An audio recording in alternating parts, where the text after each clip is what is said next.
यादव, जहां अखिलेश यादव को गेट पर ही रोक लिया गया। लेकिन उसके बाद सपा अध्यक्ष अखिलेश यादव गेट से फांदते नजर आए। जिस तरह आप तस्वीरों में देख सकते हैं, जब अखिलेश यादव को गेट पर रोक लिया गया, उसके बाद अखिलेश यादव ने यह फैसला किया कि वो गेट फांद कर जेपीएनआईसी के अंदर जाएंगे।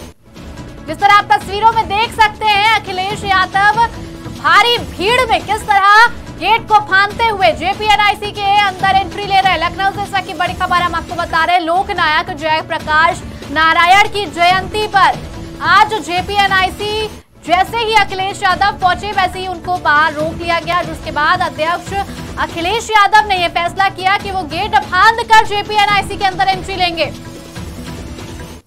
इस खबर पर हमारे साथ संवाददाता अबू तलहा जुड़ चुके हैं। तलहा, क्या कुछ अपडेट है इस मामले में?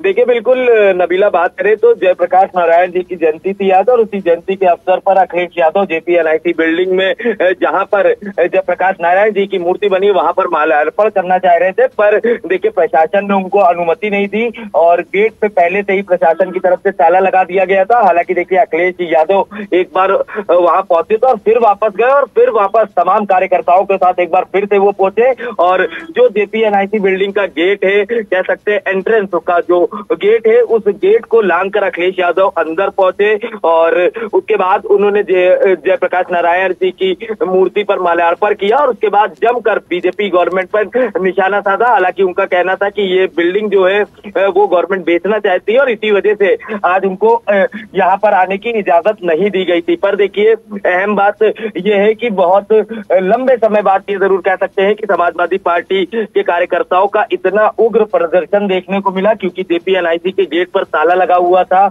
और स्टील की शेड लगाए गए थे ताकि कोई अंदर देख भी ना पाए और ना अंदर जा पाए। तो ऐसे में उन तमाम चीजों के साथ तोड़फोड़ की गई, गेट का ताला तोड़ा गया। अब प्रशासन तैयारी में है कि उन तमाम लोगों को चिन्हित किया जा रहा है जिन्होंने तोड़फोड़ की, और उनके ऊपर कार्रवाई करने के लिए कहा जा रहा है प्रशासन की तरफ से। पर देखिए, एक बड़ा विरोध प्रदर्शन समाजवादी पार्टी की तरफ से देखने को मिला, और खुद इस विरोध प्रदर्शन में अखिलेश यादव शामिल रहे। जी नबीला। अखिलेश यादव ने कहा है कि सरकार माल्यार्पण नहीं करने देना चाहती है, इस पर क्या कहेंगे आप? देखिए, अखिलेश यादव ने जरूर ये कहा कि वो माल्यार्पण नहीं करना देना चाहती थी, क्योंकि ये जो जेपीएनआईसी की बिल्डिंग है, ये समाजवादी पार्टी की जब गवर्नमेंट थी तब बन रही थी, और ये प्रोजेक्ट जो है उसी वक्त पूरा हो गया था। पर गवर्नमेंट इसको बेचना चाहती है, कि प्राइवेट सेक्टर के हाथ में बेचना चाहती है, और इसी वजह से वहां पे माल्यार्पण नहीं करने दिया जा रहा था। पर अखिलेश यादव भी आज पूरी जोश में दिखाई दिए। एक लंबा सा गेट था, उस गेट को फांद कर अखिलेश यादव अंदर पहुंचते हैं, माल्यार्पण करते हैं। तो देखिए, एक बड़ा विरोध प्रदर्शन जरूर देखने को मिला। हालांकि इस पूरे मामले में देखिए, कई समाजवादी पार्टी के कार्यकर्ता जो हैं घायल भी हुए हैं। खुद पुलिस प्रशासन की बात करें तो देखिए, पुलिस प्रशासन से धक्का मुक्की भी काफी हुई है। और अब समाजवादी पार्टी का ये भी कहना है कि 2024 की लोकसभा चुनाव की जो तैयारी है, उसमें समाजवादी पार्टी ने पूरी तरह से तैयारी कर ली है, और इस तरह के विरोध प्रदर्शन और जरूर देखने को मिलेंगे। जी नबीला, बहुत बहुत धन्यवाद इस खबर पर हमारे साथ जुड़ने के लिए। इस की बड़ी खबर हम आपको लखनऊ से बता रहे हैं। लोकनायक जयप्रकाश नारायण की जयंती, आज जेपीएनआईसी पहुंचे अखिलेश यादव। इस वक्त की बड़ी खबर लखनऊ से हम आपको बता रहे हैं। आज लोकनायक जयप्रकाश नारायण की जयंती है, जिसके लिए जेपीएनआईसी पहुंचे थे अखिलेश यादव, लेकिन अखिलेश यादव को ही गेट पर रोक लिया गया। जिसके बाद अध्यक्ष अखिलेश यादव ने यह फैसला किया कि वो गेट फांद करके जेपीएनआईसी में एंट्री लेंगे। जिस तरह आप तस्वीरें देख सकते हैं, ये तस्वीरें सामने आई है कि किस तरह अखिलेश यादव और उनके जो साथी वहां मौजूद थे, भारी भीड़ के बीच में उन्होंने ये फैसला लिया कि अगर उन्हें गेट पर ही रोक लिया गया है तो वो अब गेट को फांद करके जेपीएनआईसी में एंट्री लेंगे, और उन्होंने ऐसा ही किया। इसके बाद अखिलेश यादव का एक बयान भी सामने आया है, जिसमें उन्होंने कहा कि संपूर्ण क्रांति के नायक थे जेपी, और सरकार उनका माल्यार्पण नहीं करने देना चाहती है। इस तरह आप तस्वीरों में देख सकते हैं, लोग भारी संख्या में खड़े हैं, मीडिया भी खड़ी है, और अखिलेश यादव और उनकी पार्टी के तमाम लोग खड़े हैं, और उन सभी को गेट पर रोक लिया गया था। लेकिन अखिलेश यादव ने फिर ये फैसला लिया कि वो गेट फांद करके अंदर जाएंगे, जेपीएनआईसी में एंट्री लेंगे, और उन्होंने ऐसा किया भी। से इस वक्त की बड़ी खबर हम आपको बता रहे, लोकनायक जयप्रकाश नारायण की जयंती पर जेपीएनआईसी पहुंचे अखिलेश यादव, जिनको गेट पर ही रोक लिया गया। सपा अध्यक्ष अखिलेश यादव का बयान भी सामने आया है कि संपूर्ण क्रांति के जो नायक थे जेपी, सरकार उनका माल्यार्पण नहीं करने देना चाहती है। इस वक्त की बड़ी खबर हम आपको बता रहे हैं लखनऊ से। लखनऊ से बड़ी खबर, लोकनायक जयप्रकाश नारायण की जयंती आज, जेपीएनआईसी पहुंचे अखिलेश यादव, सपा अध्यक्ष अखिलेश यादव का बयान। संपूर्ण क्रांति के नायक थे जेपी, जिस तरह आप तस्वीरों में देख सकते हैं अखिलेश यादव गेट पर से भागते नजर आएंगे आपको, साथ ही उनके जो लोग उनके साथ जो मौजूद थे वो भी गेट को फांदकर जेपीएनआईसी में एंट्री लेने की कोशिश कर रहे हैं। लखनऊ से इस वक्त की हम आपको बड़ी खबर बता रहे हैं, आज लोकनायक जयप्रकाश नारायण की जयंती पर जेपीएनआईसी पहुंचे अखिलेश यादव, लेकिन अखिलेश यादव को गेट पर ही रोक दिया गया। जिसके बाद उन्होंने यह फैसला लिया कि वो गेट फांद करके जेपीएनआईसी में एंट्री लेंगे। जैसा की तस्वीर हम आपको दिखा रहे हैं, किस तरह अखिलेश यादव गेट फांद करके जेपीएनआईसी में एंटर कर रहे हैं, आप साफ तौर पर देख सकते हैं। ऐसा की बड़ी खबर लखनऊ से हम आपको बता रहे हैं, सपा अध्यक्ष अखिलेश यादव का बयान सामने आया। उन्होंने कहा कि संपूर्ण क्रांति के नायक थे जेपी।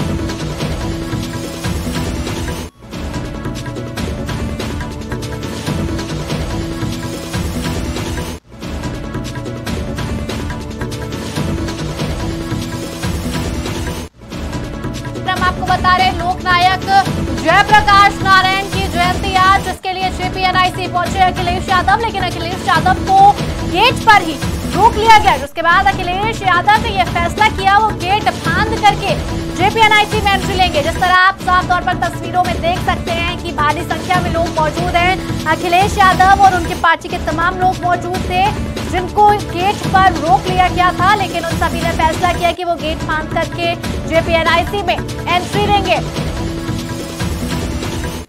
तस्वीरों में आप देख सकते हैं कि किस तरह अखिलेश यादव और उनके साथ मौजूद लोग गेट फांद करके जेपीएनआईसी में एंट्री ले रहे हैं और उनकी पार्टी के तमाम लोग तालियां बजाकर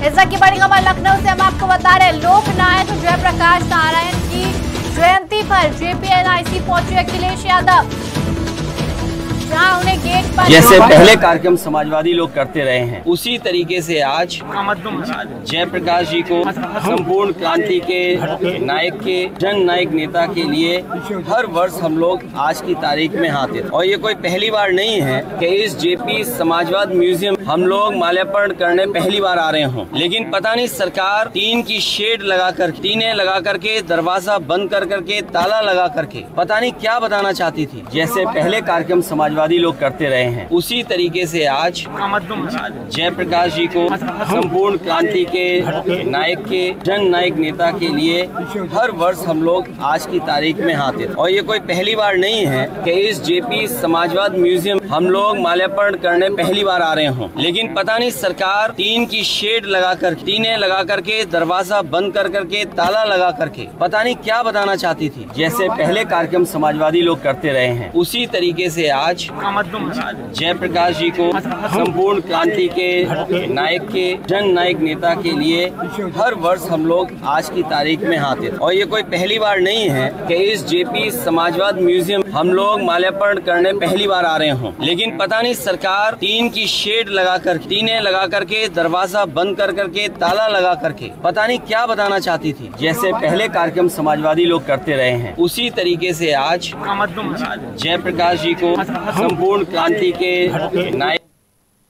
अगली बड़ी खबर लखनऊ से, जहां खदरा इलाके के 3 घरों में एनआईए की छापेमारी का मामला सामने आया है। मध्यगंज के खादर में पीएफआई के खिलाफ छापेमारी। इस वक्त की बड़ी खबर लखनऊ से हम आपको बता रहे, खदरा इलाके के 3 घरों में एनआईए की छापेमारी का मामला। मध्यगंज के खादर में पीएफआई के खिलाफ छापेमारी। मास्टर शमीम से चल रही पूछताछ हुई खत्म। मास्टर शमीम, डॉक्टर ख्वाजा और मौलाना जमील के घर छापेमारी। ऐसा की बड़ी खबर लखनऊ से हम आपको बता रहे हैं। खदरा इलाके के 3 घरों में एनआईए की छापेमारी, जिसमें मास्टर शमीम, डॉक्टर ख्वाजा और मौलाना जमील के घर में एनआईए ने छापा मारा। साथ ही ये खबर भी सामने आ रही है कि मास्टर शमीम से एनआईए ने पूछताछ भी की है और वो पूछताछ फिलहाल खत्म हो चुकी है, लेकिन पुलिस ने छापेमारी के दौरान 2 लोगों को गिरफ्तार भी किया है। लखनऊ से बड़ी खबर हम आपको बता रहे हैं। खदरा इलाके के 3 घरों में एनआईए की छापेमारी का मामला। मंडीगंज के खादर में पीएफआई के खिलाफ छापेमारी। मास्टर शमीम से चल रही पूछताछ हुई खत्म। मास्टर शमीम, डॉक्टर ख्वाजा और मौलाना जमील के घर छापेमारी। इस वक्त की बड़ी खबर लखनऊ से हम आपको बता रहे हैं। खदरा इलाके के 3 घरों में एनआईए की छापेमारी का मामला, जिसमें मास्टर शमीम, डॉक्टर ख्वाजा और मौलाना जमील का घर शामिल है। इन तीनों के घरों पर एनआईए ने छापा मारा है। इस खबर पर हमारे साथ संवाददाता अबू तलहा जुड़ चुके हैं। तलहा, क्या कुछ अपडेट है इस मामले में?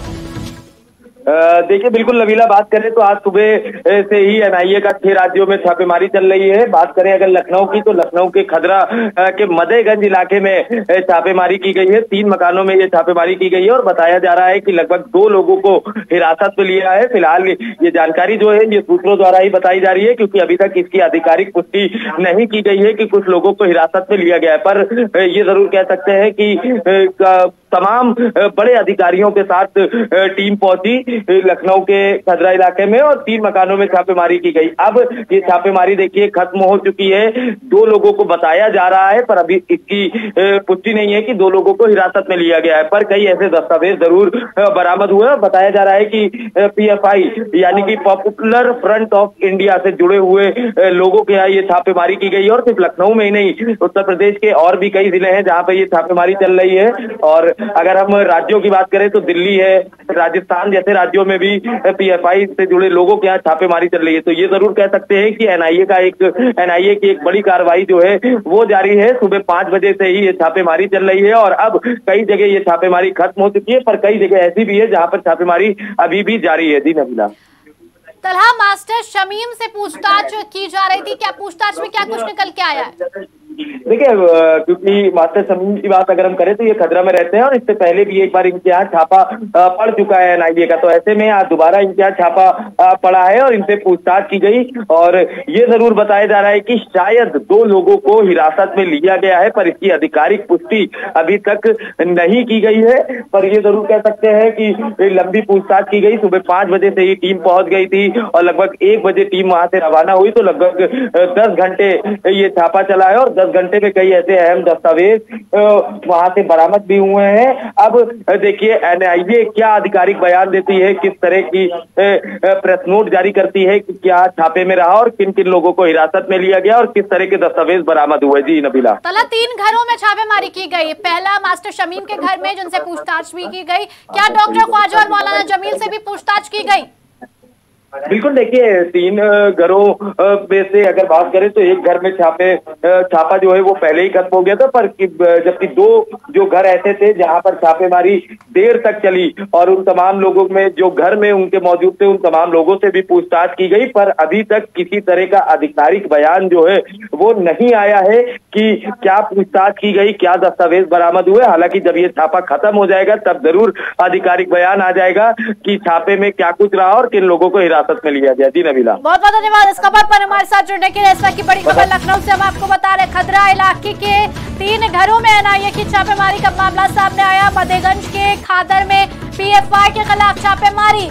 मास्टर शमीम से पूछताछ चल रही थी, जो कि अब खत्म हो चुकी है। फिलहाल मास्टर शमीम, डॉक्टर ख्वाजा और मौलाना जमील के घर आज सुबह से एनआईए ने छापेमारी शुरू कर दी थी।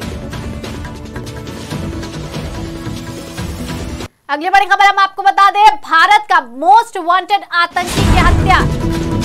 एनआईए ने उसके खिलाफ दर्ज किया था केस। पठानकोट आतंकी हमले के मास्टरमाइंड का खात्मा। शाहिद लतीफ की पाकिस्तान में गोली मारकर हत्या। इस वक्त की बड़ी खबर हम आपको बता रहे हैं भारत का मोस्ट वांटेड आतंकी की हत्या।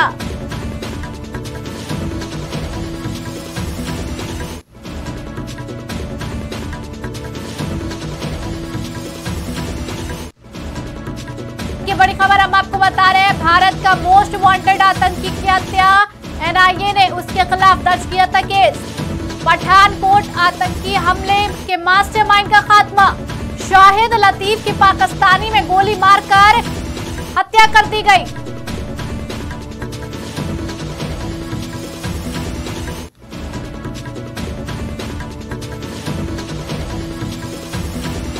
अगली बड़ी खबर आगरा से आपको बता दें, पुलिस और बदमाश के बीच हुई मुठभेड़।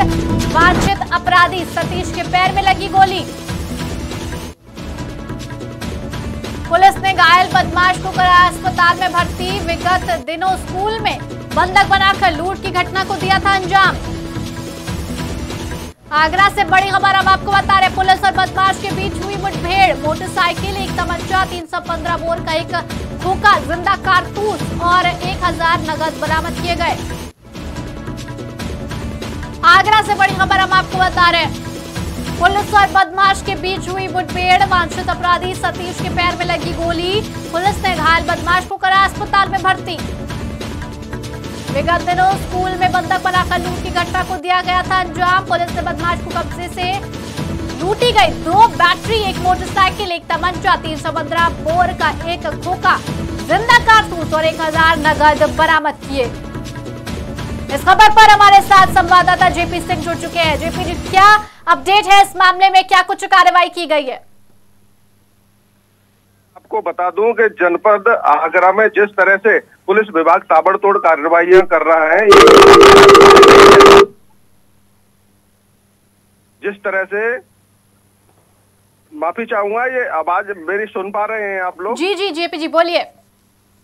जिस तरह से आगरा कमिश्नर पुलिस जिस तरह से अपराधियों पर ताबड़तोड़ कार्रवाई कर रही है, वो पूरे प्रदेश में जग जाहिर है। इस तरह से इस अपराधी को एक पुलिस मुठभेड़ में घायल करके उसके उपचार के लिए भेज दिया गया है, साथ ही जेल भेजने की कार्रवाई भी की जा रही है।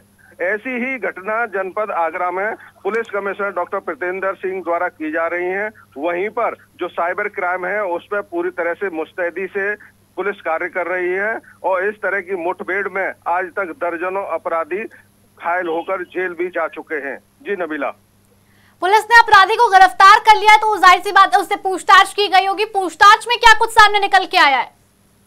पूछताछ में ये घटना बिल्कुल उसी के द्वारा कारित की गई है और जो गिरोह था जो इस घटना को इस तरह से अंजाम देते थे वो पूरी तरह से सच साबित हुई है। अब आगे देखने वाली बात ये होगी कि आगरा पुलिस इस तरह के जो गैंग हैं उनका किस तरह से भंडाफोड़ करती है और ऐसे इस तरह के पेशेवर अपराधियों को जेल की सलाखों के अंदर कितनी देर में पहुंचा पाती है। जी नबीला जी, पुलिस ने बदमाश के कब्जे से अभी तक क्या कुछ बरामद किया है?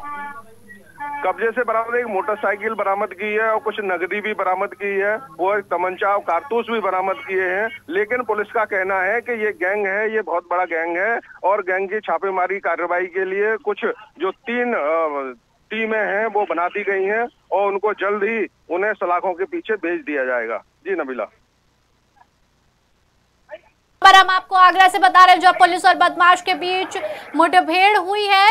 वांछित अपराधी सतीश के पैर में गोली लगी, जिसके बाद पुलिस ने घायल बदमाश को अस्पताल में भर्ती करा दिया। विगत दिनों स्कूल में बंधक बनाकर लूट की घटना को अंजाम दिया गया था। पुलिस ने बदमाश के कब्जे से लूटी गई 2 बैटरी, एक मोटरसाइकिल, एक तमंचा, 315 बोर का एक खोखा, जिंदा कारतूस और 1000 नगद बरामद किया।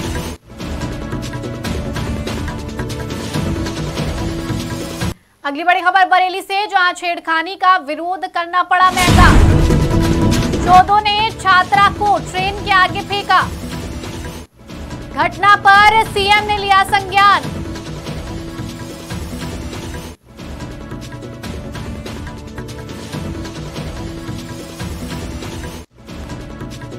बरेली से हम आपको बता रहे हैं, छेड़खानी का विरोध करना पड़ा महंगा। चौधों ने छात्रा को ट्रेन के आगे फेंका। घटना पर सीएम ने लिया संज्ञान। प्रभारी निरीक्षक सीबीगंज चौकी इंचार्ज सस्पेंड। इलाके के बीच सिपाही को किया गया सस्पेंड। घटना पर सीएम ने लिया संज्ञान।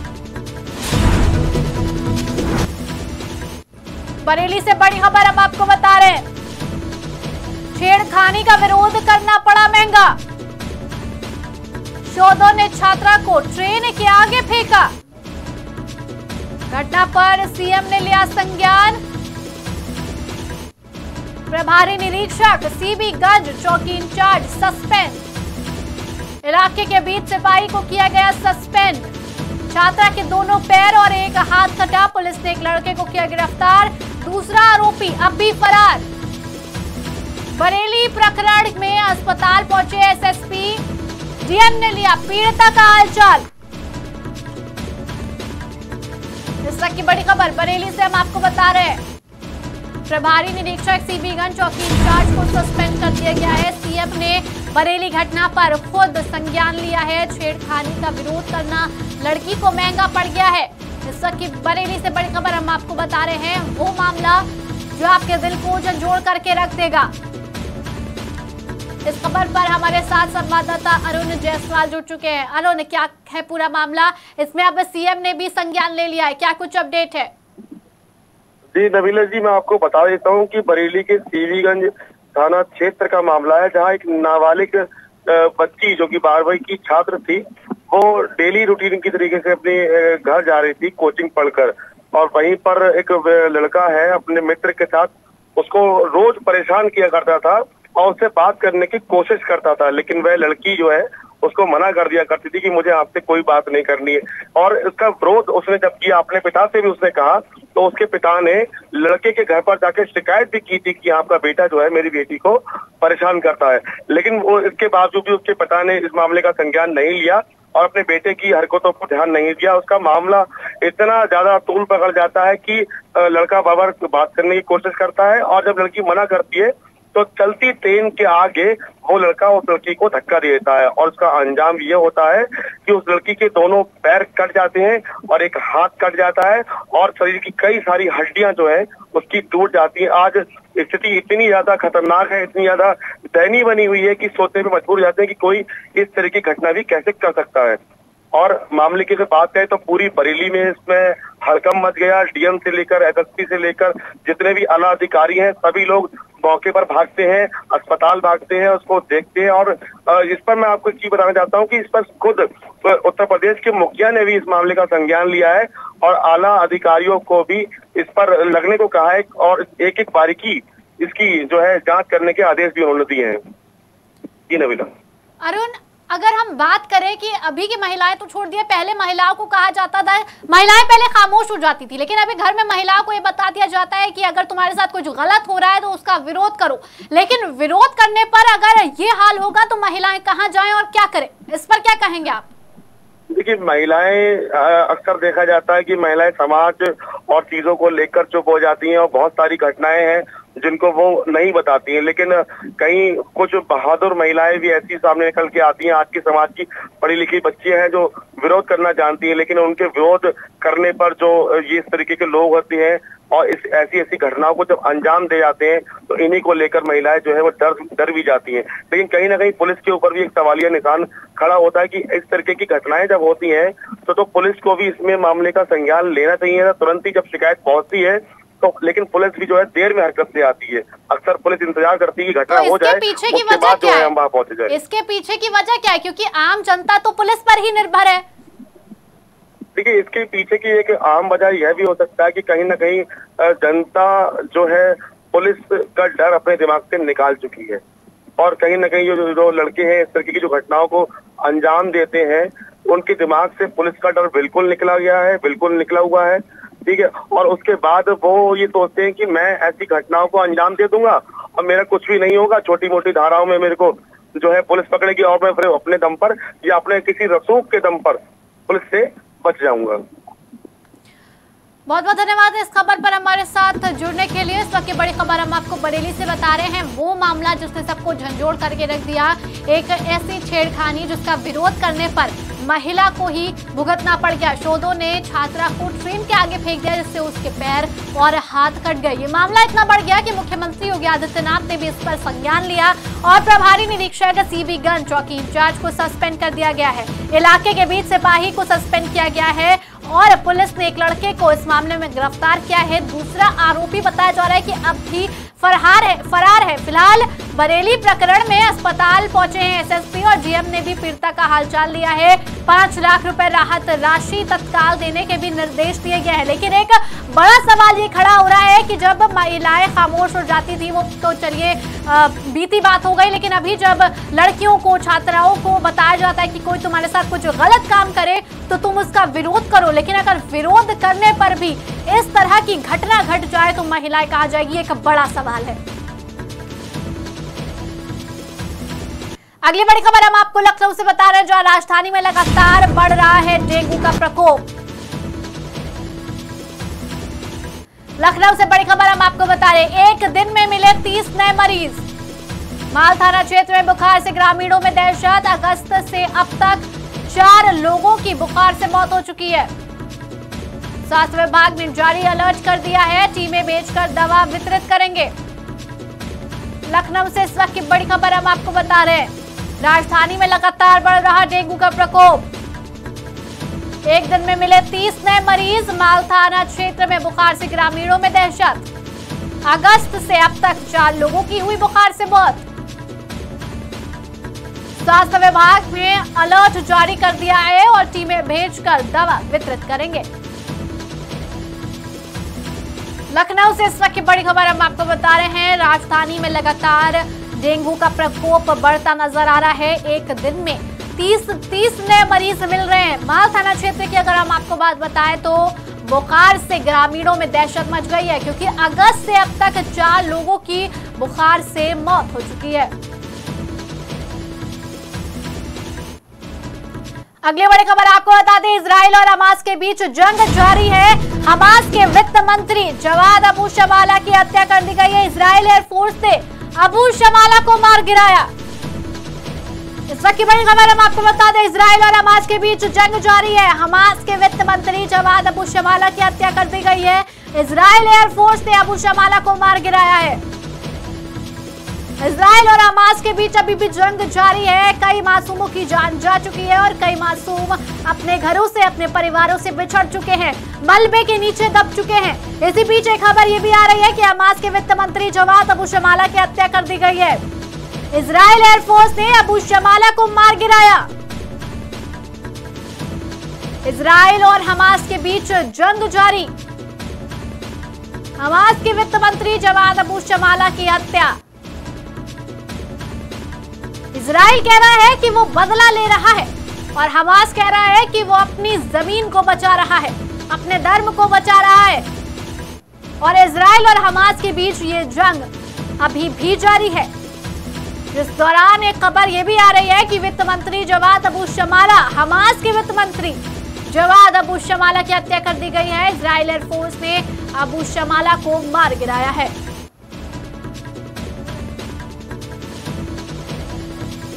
इजराइल और हमास के बीच जंग जारी है। हमास के वित्त मंत्री जवाद अबू शमाला की हत्या। इजराइल एयरफोर्स ने अबू शमाला को मार गिराया। इजराइल और हमास के बीच जंग जारी। हमास के वित्त मंत्री जवाद अबू शमाला की हत्या। इजराइल एयरफोर्स ने अबू शमाला को मार गिराया। इजराइल और हमास के बीच जंग जारी। हमास के वित्त मंत्री जवाद अबू शमाला की हत्या। इजराइल एयरफोर्स ने अबू शमाला को मार गिराया है। इजराइल और हमास के बीच जंग जारी है और इस जंग में कई मासूमों की जान जा चुकी है और कई मासूम अपने परिवार, अपने घर से बिछड़ चुके हैं। कई मलबे के नीचे दबे हैं। जिनका कोई कसूर नहीं, उनको बेरहमी से मारा जा रहा है।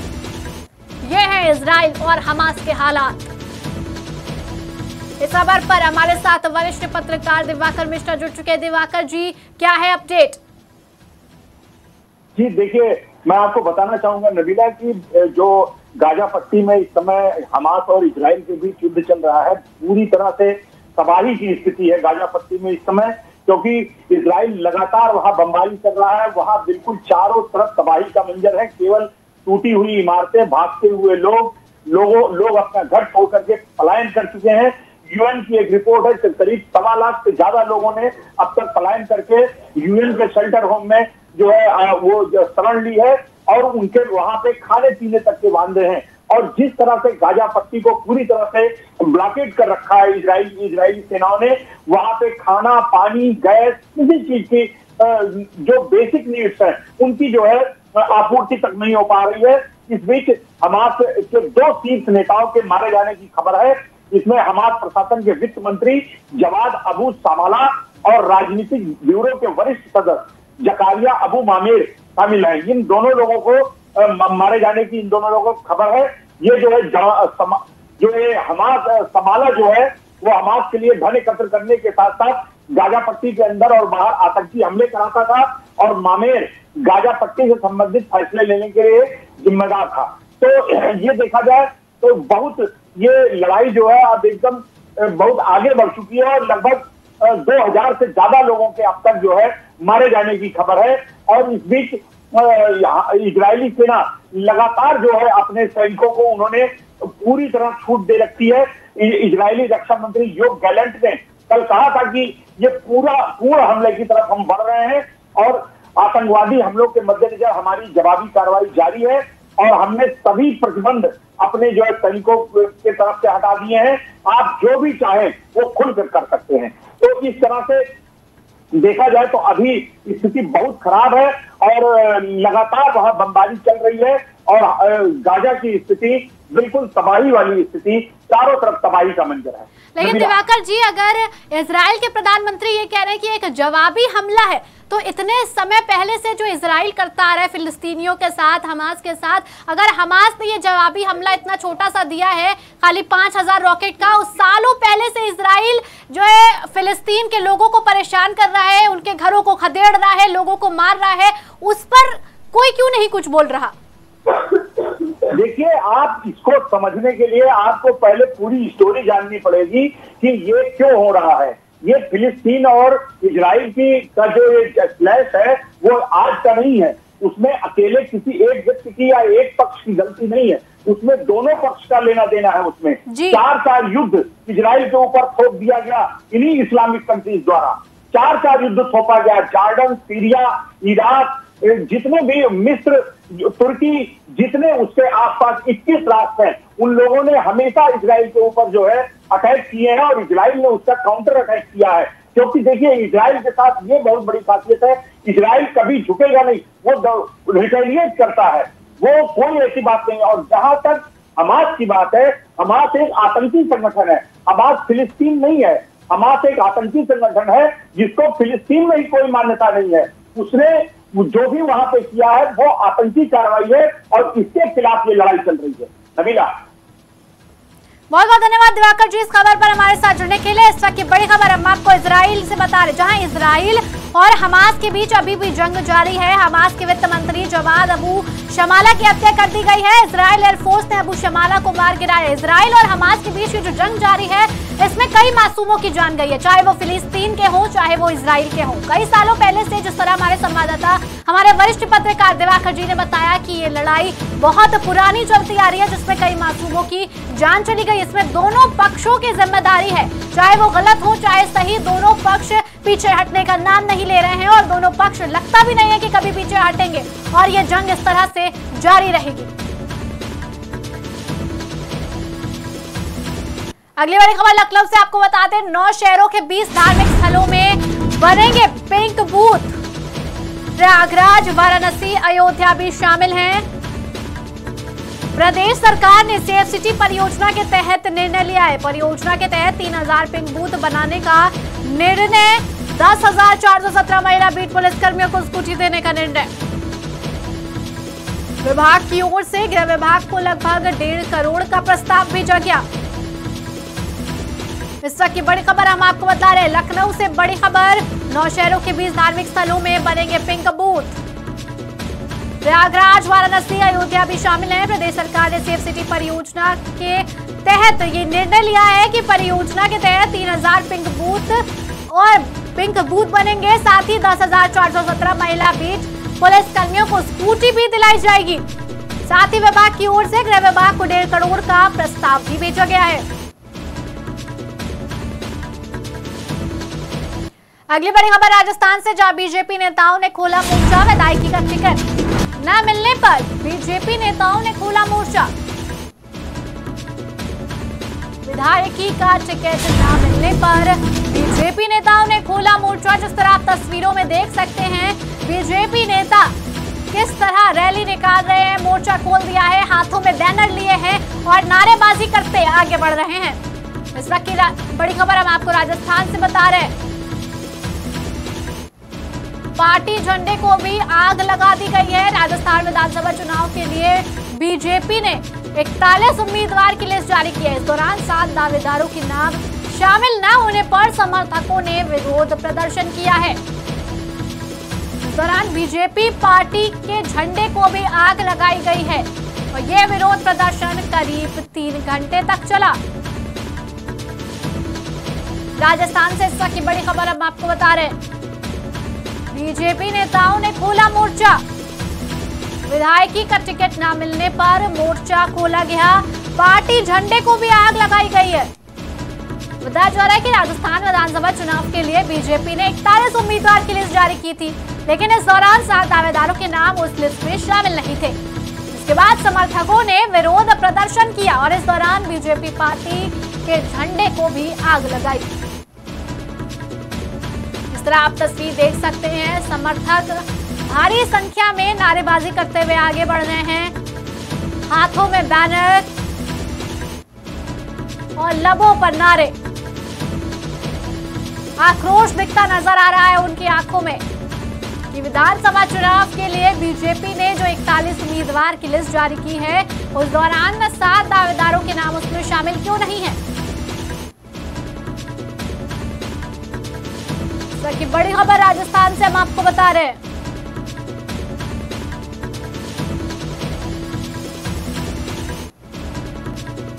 फिलहाल इन खबरों में इतना ही। देश और दुनिया की तमाम बड़ी खबरों के लिए बने रहिए आज की खबर के साथ।